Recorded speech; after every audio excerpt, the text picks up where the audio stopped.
Okay, so good afternoon. So ang agreement is, explain nyo, ano gagawin? Yung pong ating, good afternoon po pala sa ating lahat ng kababayan sa Navotas. Based po dun sa napag-usapan kanina, yung gate natin will stay closed for 10 days kasi kailangan pong i-dredge dahil meron pong 6 meter thick na sedimentation po dun sa ilalim, in which kapag in-open po kasi natin yung gate natin, medyo matatamaan po niya yung sedimentation at baka mag-cause po ng damage.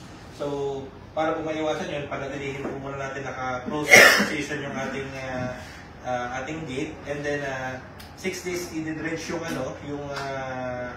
mga siltation, and additional 4 days for the installation of the sand flushing tubes. Para po kapag in the future, pag nagkakaroon ng siltation, bubugahan lang po natin yung siltation para hindi po mag-accumulate. Ano ba nakikita nyo dun sa ilalim? Anong klaseng ayun po, halo-halo po kung may mga unang basura, mga lambat po na napakahaba. Meron din po tayo mga nakikita mga bakal na inanod, mga malalaking troso. Hindi pwedeng saan nyo ipapatong yan dyan? Yung ano po? Yung mahuhukay nyo? Bali, dinidispose po agad natin. Pero hindi, saan yung kinakarga nyo ba sa truck? sa iskaw po muna, tapos Hindi, gusto ko lang para makita natin kung ano talaga composition, para makita ng mga tao kung ano yung mga nasa ilalim. Di ba? May picture ka ba? Yung iskaw natin, kailangan natin. ito po yung latest picture natin. Ano to? Lambat? Lambat po. Ano pa? Yan, lambat. Ano pa?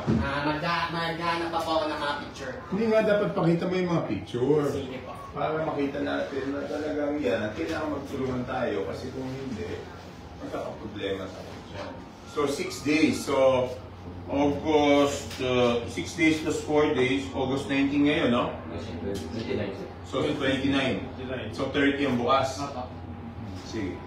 O yun po ang update namin para sa inyo na siyempre dun sa mga pumapasok na bus, yun po ang problema kasi kailangan muna natin nilang dredge. Pero siguraduhin nyo, hindi mag-extend yan. Baka naman extend naman kayo. Okay, and then Mr. Tin, you will check the mechanical. Yeah.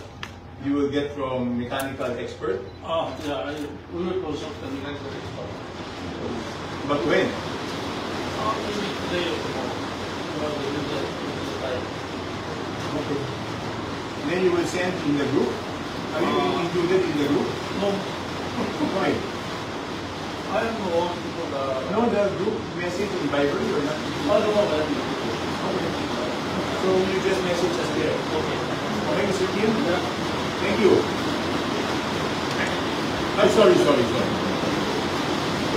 Why?